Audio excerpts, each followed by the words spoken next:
Hello, everyone, and welcome to the deep dive that is Uncensored Horror. Tonight it is myself and the lovely Miss Katie McCarthy. We're looking like we've had a lot of sun, aren't we? Our pale bodies in the beautiful Perfect New York winter. perfect skin tones for the movie we're about to discuss. I know, right? Our beautifulness is just too beautiful. But we are here, and we are here ready to discuss a brand new movie. Week of release. Oh, almost. It's been out for about a week, but or less than actually. It came We only out saw it on not long ago. Friday. Katie and I have been in the same country, and we went to the movie together. We did. Strangely enough, it was wonderful. we did. There are a few times where we actually grabbed onto each other, which is quite funny as well, which we might talk about later on. But it was an adventure in itself, really, wasn't it, Katie? Do you want to tell the folks what happened to us while we? Oh well, Stevie experienced his first little snowstorm. It was beautiful. It was. We headed out. And it was starting to snow, and Steve looks at me and goes, "Are we gonna be okay?" I said, "This is nothing." So we go into the movie, see the movie, we come out, and it is a winter wonderland for our little Aussie. Quite literally, like it was white. It was white everywhere. If you are all familiar with upstate New York, you know that snow is not that unusual for this time of year. But Steve thought he was going to collapse into a snow angel. He was thrilled. It really is kind of cute. Yeah. It was very exciting for an Australian who, at home we're usually sweating it out like pigs at this time of the year, although apparently it's done nothing but rain. So thank you global warming, I guess we say. But And, now we're going to be heading into a wind and rainstorm because if you don't like the weather 1 minute here in New York, just wait. It'll change. It'll change. But things that do not change is horror releases. And, Uncensored Horror is always here to make sure that we're trying to. And we're going to try and do these week of release shows a bit more this year because I feel like you guys like it. So without further ado, we are going to dive into the deep end of Night Swim. Ooh, everything you fear is under the surface. Now, quite an auspicious moment in modern horror history. Anyway, this is a co-production by Atomic Monster and Blumhouse Productions. So Jason Blum and James Wan. Those companies have now merged and become what we're going to say, I think we have to call it, the go-to horror studio of the modern day now. Blumhouse is it. For better or worse, it is for mainstream horror. Mainstream horror. I'm still holding on to A24 with my dear life. Yeah, look, A24 is going to give you that independent, kind of highbrow horror. But for what it is, I think we're looking at the Dimension/new line of the new millennium. And it is Blumhouse because Blumhouse pretty much owned the rights to everything. And the deal, I read an interview saying that they are planning 8 films per year. So not a bad turnout. They do have lots of franchises. They do have lots of, I'm sure lots of new stuff. And I'm sure they've got some franchises in their eyes to go, I want to grab that. So we shall see whether the merging of those two companies is for better or worse. But let's talk a little bit about Night Swim. Now, this is a week of release review, so we're not going to go too deep into the plot because we want people to go out and see it. We strongly believe that you should still be going to the cinemas and, making it an event. It was quite a mixed audience when we went and saw it. So, obviously, Steve and I were the most glamorous. But then there were others that looked like they were probably better suited for the Willy Wonka movie. And then there were some elder horror fans, which is what I assume Steve and I will look like in that age. Going to the movie. Right? Yeah. There were three teenage girls. I was like, oh god, but they were actually quite quiet for the whole thing, which was exciting. I think they got read the rights before the show began, and then they did. This old couple came in and sat with us as well. So it was a pretty empty theater, but it was also, quite blizzardous outside. So Yeah. I understand why there weren't people everywhere. But it was good. Now this film we're gonna discuss it. We will be doing a little bit of spoiling, not a whole lot, but if you haven't seen it, maybe pause and come back to us. But we are going to talk about it. Night Swim is based on a short film, which I literally just watched before the show started, before we started recording. It's only 3 minutes long, so it's nice and short. It's on YouTube. It's called Night Swim. You can go see. You can go and watch it whenever you have 3 minutes spare. And it is written and directed by Bryce McGuire in his directorial debut. And it's, the mainstream film was by Bryce McGuire and another guy called Rod Blackhurst. And this has been there in the zeitgeist since 2014, so it's taken 10 years for it to get a big stream adaptation. But I kind of, liked it. Well, here's a big question for you, because this is not the first time Blumhouse has done a short film. I'm sorry, an extended film from a short film. I'm thinking like that. Right. Now, if you remember, Smile. Short. Isn't Smile a short as well? I'm not sure, honestly. Granted, Smile was much less disappointing than Lights Out. Well, I guess I just spoiled my point there. I thought Smile was not as bad as I thought it was going to be. But Lights Out, I loved that short. That short gave you all the anxiety and the dread and it was amazing. It was just so well crafted. And then you get Lights Out, Blumhouse's version. What the fuck? There is an argument with the critics about this as well, whether it was better suited as a 3 minute short or a 90-minute feature film. Yeah, and I was going to ask, did you like the short better or do you like this one better? I can see them as two different things, kind of like Lights Out. I can go, okay, this is what you're inspired by, but short films are good for like that little thrill, as you said. But if I really enjoy something, I always want to dive deeper. Pardon the pun. I always want a little bit more. I want more information. I want more story. And I think it was, look, as a short film, it was good. There was no explanation as to why anything happened or anything like that. It's literally 3 minutes and over it in and done. I think that the hour and a half gave it a little bit more breathing room. Mm-hmm. And I think it's the rare case that it's not too much either.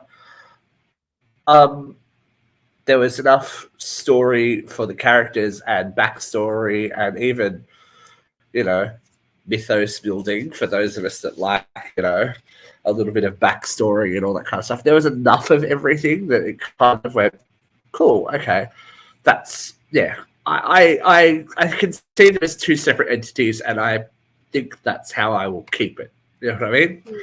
Mm-hmm. What about you? See, I disagree to a point. I think this story was severely lacking with the myth. I think when you consider what goes into these whatever's in the water, you know nothing about them except that they're scary as hell. But where'd they come from? I think that's the point. In modern horror, I think that's the point, though, right? I like when you don't know much about it, but when something is solidly going, it's really hard to explain without giving away too much. I know. Okay. I think spoilers. So the intention is it requires a sacrifice. So that's all I'm saying. And if you have something like that makes a statement like that, you need to know why. you need to know why it requires it. If you're just going to make a creepy monster, But you don't creepy and think not give it too much backstory, then great, that's why it's scary. But you can't give a little. you don't think and that be super vague. they're trying to maybe flesh it out for a sequel? This is not getting a sequel, and I'm calling it right now. This is not getting it. I feel like it walks that really awkward path, which is modern horror, because they have stories, and you can't really. We know from conversations that we've had with people that work in the industry, if you go in with an idea, they want at least the snifter of an idea of what you would do if there was a sequel. Right.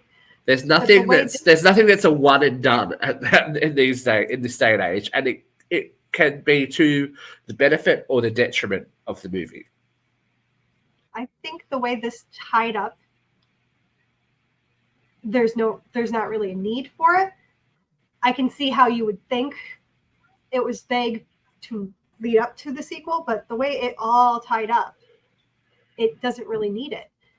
I think visually it was stunning. I mean, you couldn't ask for anything more gorgeous than this film. I mean, the way they shot in the water and the angles and like playing the dark, like the depth of the deep end and the light of the shallow end, the juxtaposition. It was beautiful.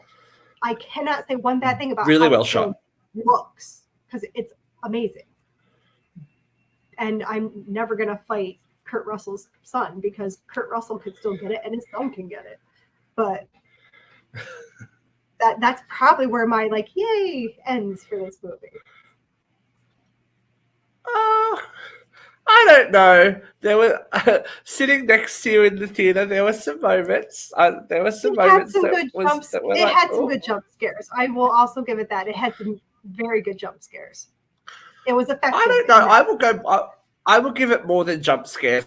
I thought there were some good moments of tension as well. There were some good moments of tension that we're going to talk about. We'll talk about. I'm just going to give us a little bit of an idea of the plot.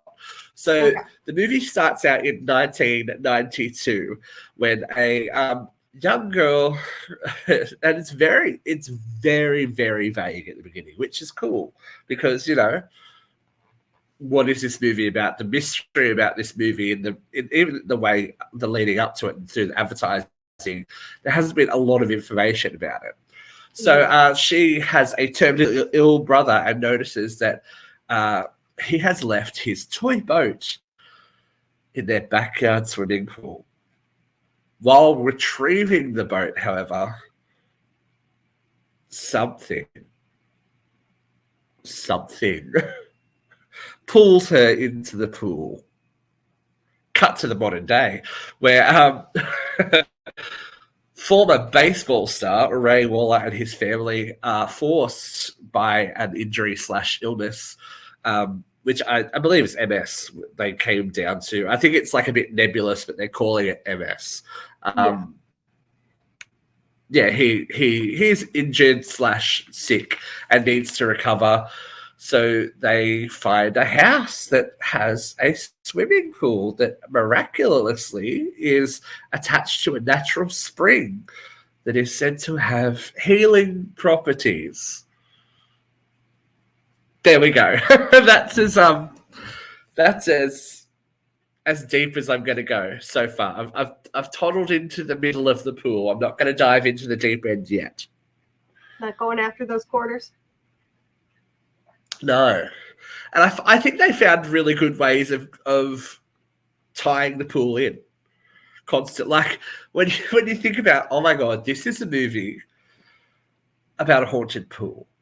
You just don't go in it. But they found ways to make it work for the storyline. Everything revolved around that pool, which for people that have never had one and then suddenly have one, life does revolve around your pool. When you first get it, you're like, pool. And it's like that Simpsons episode, Mill Pool. That's how you feel about life. Yeah. But let's talk about our cast. I can't speak. Sorry. Yeah, As you said, Wyatt Russell. Now, I didn't clock it was him straight away because the last time I saw Wyatt Russell was Marvel. When he was a bit more. I mean, this man is the perfect mix of his parents, and this is the spawn of Goldie Hawn and Kurt Russell, and he is just beautiful, just like his parents. He is a perfect specimen, and he has his mother's timing. I think, like, the dry humor, and just he has her timing down like pat. And I love that. I think he was a really good choice. I think it was solid casting. The mother, I'm really going to botch. Kerry Condon. Oh, no, that's not what I was thinking. Kerry Condon. Sorry, I was about to try to pronounce the daughter's name, but Kerry Condon was perfect too. I mean, she carried. She was great. The second half of the film. Yeah. You were very emotionally invested in her, and that's some of the thing I struggle with modern horror is being emotionally invested in some of these characters. But I really cared about her, and I really cared about what happened to her. Yeah. So, and even the child actors that they had were really like the whole cast was really strong, which is refreshing. Yeah. There wasn't a bad performance. Oh yeah. Anyone. If anything, I'd have to say they script failed them, but phenomenal casting. Yeah, look, I didn't hate. Look, I feel like there's a lot to be critical of in modern times, but I had no expectation going in, so I think that's why I enjoyed it so much. I didn't go, oh, this is annoying. Like I didn't check, for time or anything. I was like, okay, this is all pacing fair. Like, yeah, the scare to story ratio wasn't bad. You know how sometimes we get these long exposition scenes and then scares. Yeah. It was all right. I didn't mind the pacing. I just once I learned a little more about it, I wanted to know more, and I just feel like I have an itch that was just unscratched. So I'm dwelling on that. I am very petty, and I am dwelling on this itch that cannot be scratched because they didn't do it. I mean, it's funny that we have opposite reactions. Like, I wanted a little bit more from the short film, and you wanted more from the feature length. It's just like it just proves you can't keep anyone happy at all. Well, when you think about it, great cast, strong performances, beautiful cinematography. Come on, you were set up for success. I just wanted a little more. And I think we can tell people the general vibe of the film. And as I think I turned to Katie at the end, I'm like, this is kind of like The Shining and Amityville Horror if they had a pool. Very much that vibe. There wasn't the. That's why I took a little bit of umbrage with the jump scare thing. There were moments of jump scares, but that it was more old school in the fact that there were moments of tension. And a lot of the time in modern horror, I don't get moments of tension. You can telegraph what's going to happen. There are certain parts of this film where Katie and I are like, oh, this is going to happen. Oh, no, wait, this is going to happen. We're talking to each other going, oh, no. We weren't right in certain it kind of took a left-hand turn. Yeah, we weren't right, but then we were. So it was, I feel like tension does a lot for me as opposed to jump scares and gore. But this is another one of these PG-13 horror moments. Listen, I absolutely agree with you. I think a PG-13 movie can be absolutely scary and effective and enjoyable just as much as an R-rated movie. It's all about the story. It's all about the performance. It's about mood. Like, you could get a real tense movie and rate it PG-13, and it could be the best movie you've seen all year. And then you could get a movie that's R-rated, full of gore and blood, and it could be terrible. It's not always. It did make me want to swim, though. That pool was beautiful. I think I would sacrifice some people for that pool. I love a deep pool. I'm like, oh, it was like, very nice. And I got to be honest, I've never heard of a natural spring pool, so that was interesting in itself. Like that. It is interesting, but see, this is the thing with natural springs. We'll talk about it a little bit more. It's not. It doesn't. I was trying not to spoil it. I'm trying not to spoil it. It's like very rare that I think it is funneled into one very small location. From what we heard in the movie later on, this spring actually fed quite a substantial space. So who's to say that this spring doesn't pop up down the street, across the road, That could be a really interesting story to tell of what happens in different locations from this, because there are all across the world and America and the world these locations where, you know, natural hot springs, natural mineral springs, all that kind of things, and civilization pops up around it, hotels and all that kind of stuff. They're usually got most of the times you see them on like ghost hunters and ghost adventures and stuff like that. It seems to be something about the natural, I don't know, something about the earth giving that seems to attract supernatural themes and all that kind of stuff, which is really cool as well. I like that, you know, it wasn't body horror, it wasn't a slasher, it wasn't even necessarily a ghost story. It was something different when it really comes down to it. It's more of a possession story. I mean, like you said, the best mood I can set for you about this is Amityville Horror. If you consider George Lutz and his personality around the house, connect the dots there, because that's really giving you a lot without saying a lot. It really, really is.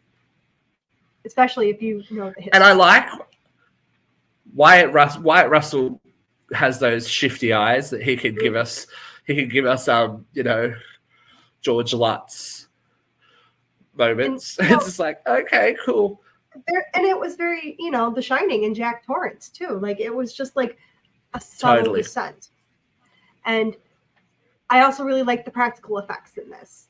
The makeup with the like looking sickly and the dark eyes and things like that. It's when that is done so well, you can't miss.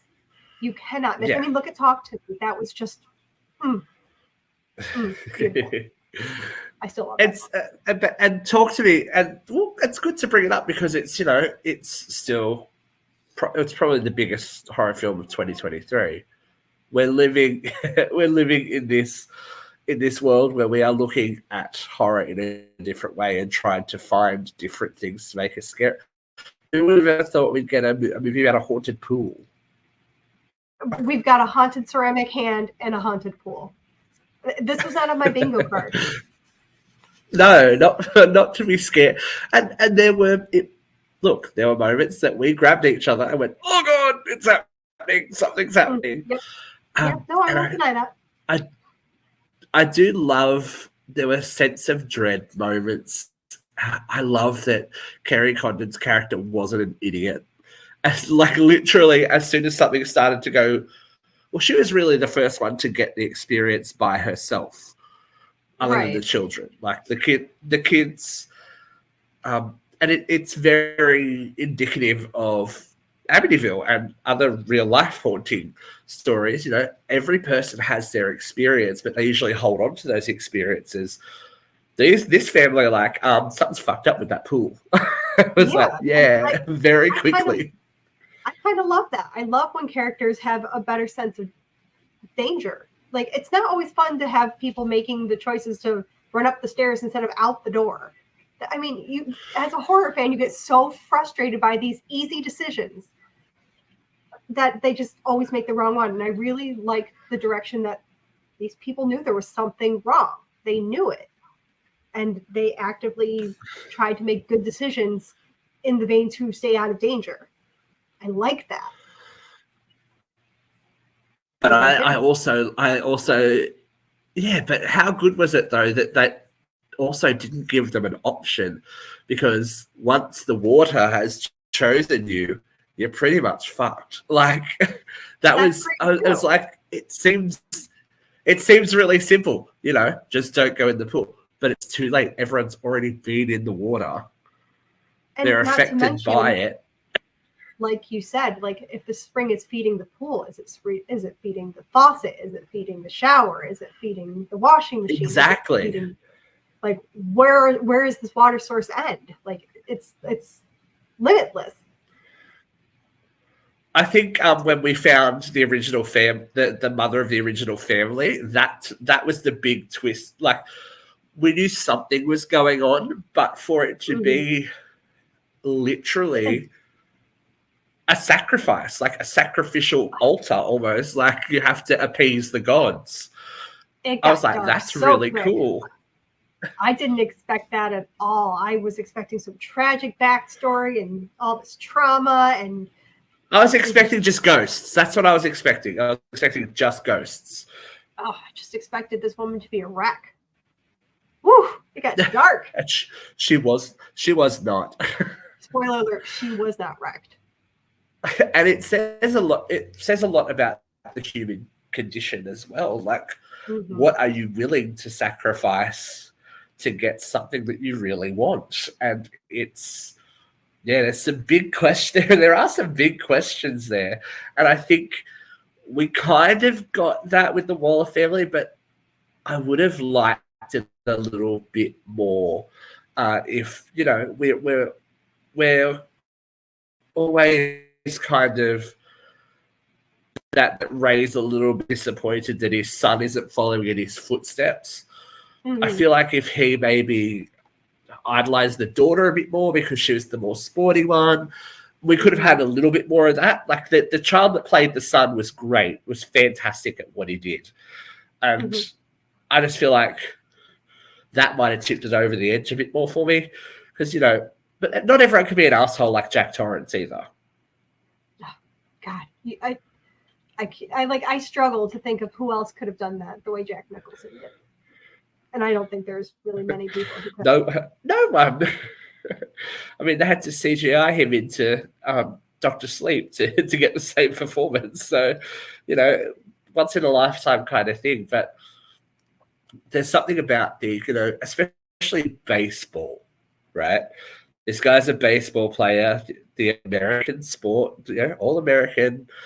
He's on a baseball card. He's literally on a baseball card, and he ends up trying to, basically sacrifice his whole family so he can play baseball again. It's something, right? Like that's bleak. That's bleak. You think about it, like, do you love your career that much that you're willing to put what is supposed to be the most significant people in your life in that much danger? Like, I don't know, man. I don't know if I could do it. The scenes between him and his daughter were actually really quite intense too. I thought she did a great job when she was doing the shining inside the house towards the end of the movie. Yeah. But I would love to see a behind the scenes as well of how they filmed some of these water scenes. Yeah, I was just gonna say I want to know how they've been holding their breath like that, because the detail, like you think they're under there for so long, and really it's like a millisecond. It's almost instant, and they feel like they've been under there for hours, and you're just like, God, I'm like dead. I died. I'm already dead. I would have died. I would have died. I can't. I'm just gone. And they're just like, they're fine. It's remarkable the training they must have had to do for that. And that'd be fun. See, I think that's the fun part of movie making sometimes. I mean, remember all that hullabaloo about Kate Winslet when she held her breath for 8 minutes in Avatar, of making Avatar 2? And she's like, a world record hold. Like, that's intense. But this, I feel like this would have also been really quite intense. They only shot this film over a course of 34 days. That's some like quick So training to have to do that. that And you is have some to imagine, quick. or like I'm just like going through my head, they must have had like oxygen tanks, divers underneath or something like that. I'm just going through all the motions of how could they have made this work? That is, Yeah. even the kids were holding their breath a long time. And I know when you're little, you're like, oh, let's see how long I can hold my breath underwater. I was never good at it. Never was good at it. So I don't know how these kids are. It's cool. I was impressed. I was very, very impressed. And like I said, it was so pretty. All the blues and the blacks. Beautiful shots, especially when they're in the water looking up at it. It's real. Like someone was in the water shooting that shot. It's not a CGI thing, and you can, I don't know, you forget that you can get these practical effects that are still there's something about those shots when they're underwater looking up and seeing the outline of somebody standing over them in the pool that is really menacing, like truly menacing. They used a similar shot like that in Get Out, and I always loved that kind of scene. Like I always thought that was super scary, just like you're seeing reality and you're trapped here and you're just helpless. Oh, it's dread. It's the feeling of dread. Like how do I get out? Is it really that far? Like the good thing about this movie is it kind of breaks the tension every now and then with a joke as well, and I appreciate that. It kind of teases it out of you, in and out of you. I think one of my favorite characters was the realtor, played by Nancy Lenahan. Now you would know her. She's been in everything. Everything? She's been in everything. I'm just looking like she's in Smoking the Bandit 2. She's having a baby. Pleasantville. Catch Me If You Can. She always plays one of the small town, like she has that small town sensibility. She's always one of those ladies. She was funny in this. I like very funny. Like I know I'm gushing over Wyatt Russell and I can't help myself, but I like that he was, you like him, you care about him. He's very friendly, he's warm, he's inviting, he has a playful relationship. It's very James Brolin. It is very James Brolin in Amityville again. Like he's, warm, inviting, and caring, and then he's suddenly dark and psycho and just unattainable. I like that. I like Jack Nicholson, but he never gives me the fuzzy vibes. That man has never given me any warm, fuzzy feelings. Ever. No. Ever. And a little bit of Australian inside humour as well, which I pointed out to Katie, because as soon as I heard it, I had to laugh. I was like, wait a second, that is hilarious. Now, for a movie that is centered around water, this is quite quite funny. Harold Holt High School is the the school in which the kids go to school, and the swim team and everything is centered around Harold Holt High School.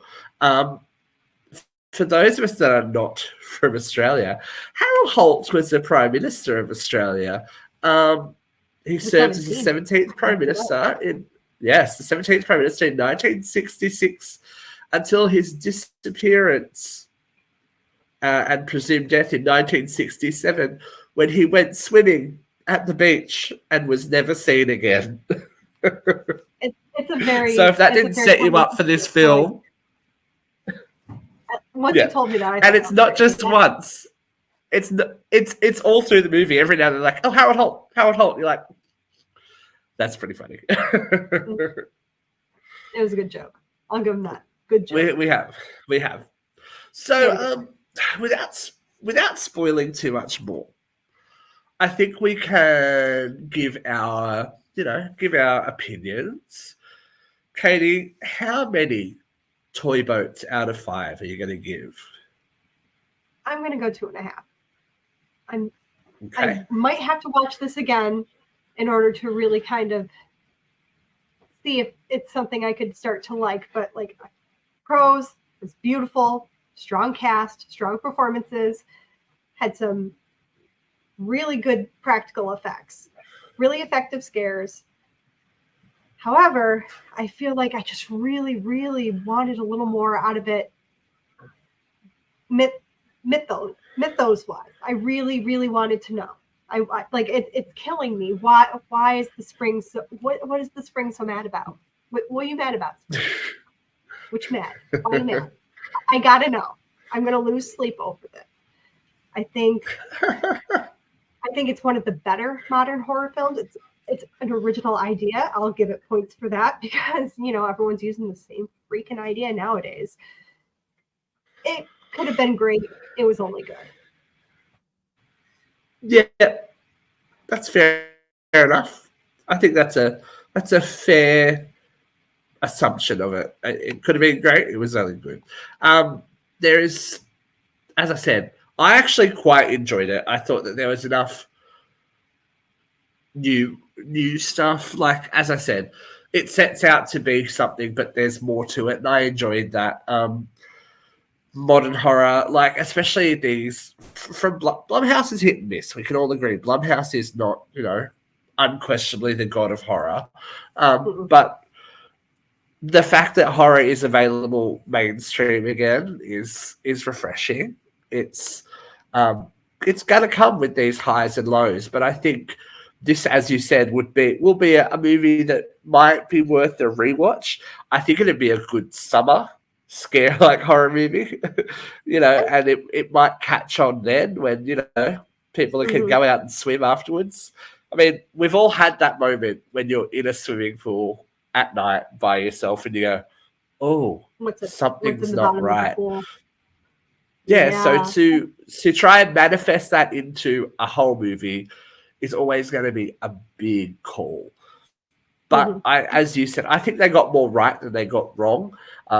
I can see where they could try and build this into something, but then again, not everything needs to be a franchise either. So no, absolutely not everything is a franchise.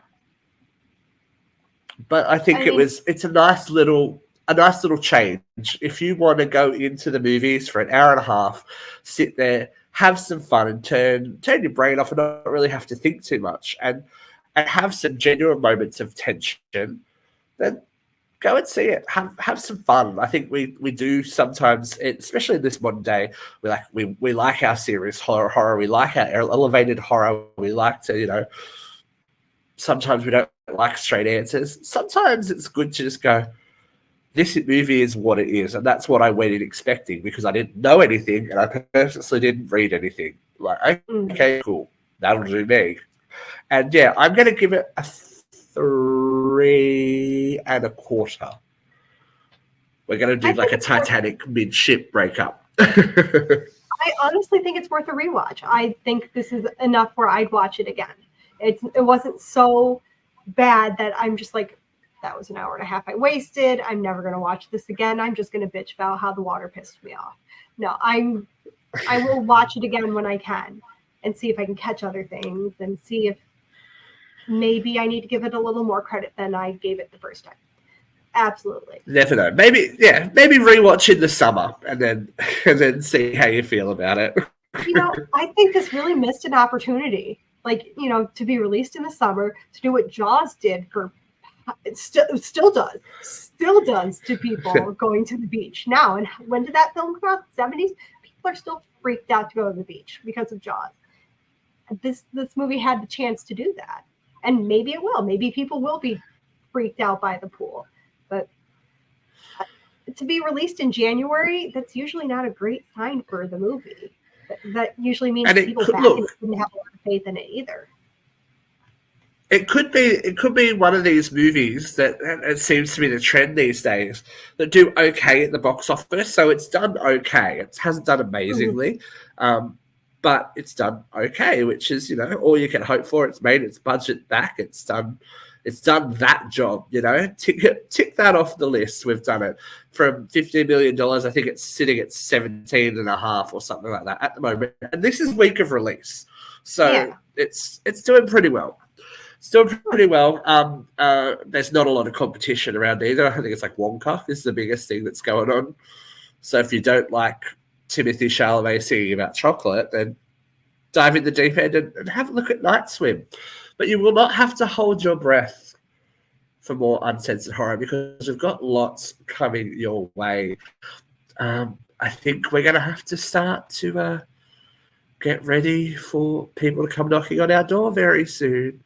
So if you're not good with home invasion horror, you might need to grab a blanket because The Strangers is coming very soon. But you never know what else might pop up. So, Katie, thank you so much for joining me tonight. Mm-hmm. Thanks for joining me tonight. We can't go for a swim now, but, maybe later. And we will see you guys again soon. Hopefully, let us know what you thought of Night Swim if you thought it. And if you have a movie that you want us to review, it doesn't have to be brand new.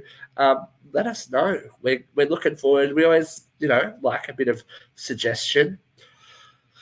I did say we were going to try and tackle the Nightmare on Elm Street franchise at some time this year. So, Freddy fans, you never know. So, we've already got The Strangers and Nightmare on Elm Street on the books. I'm sure there's a lot more scares coming your way. But until next time, our friends, why don't you keep it creepy and stay out of the deep end?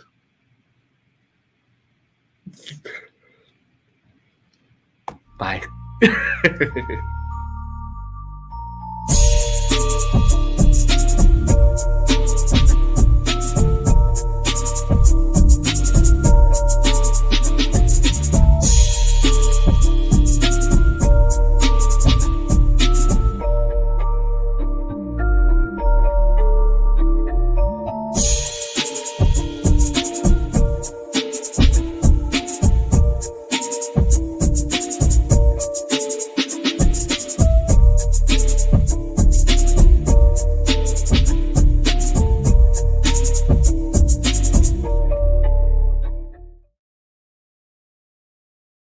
The one thing I am going to say is I don't think I'm ever going to be playing Marco Polo in the dark again. No.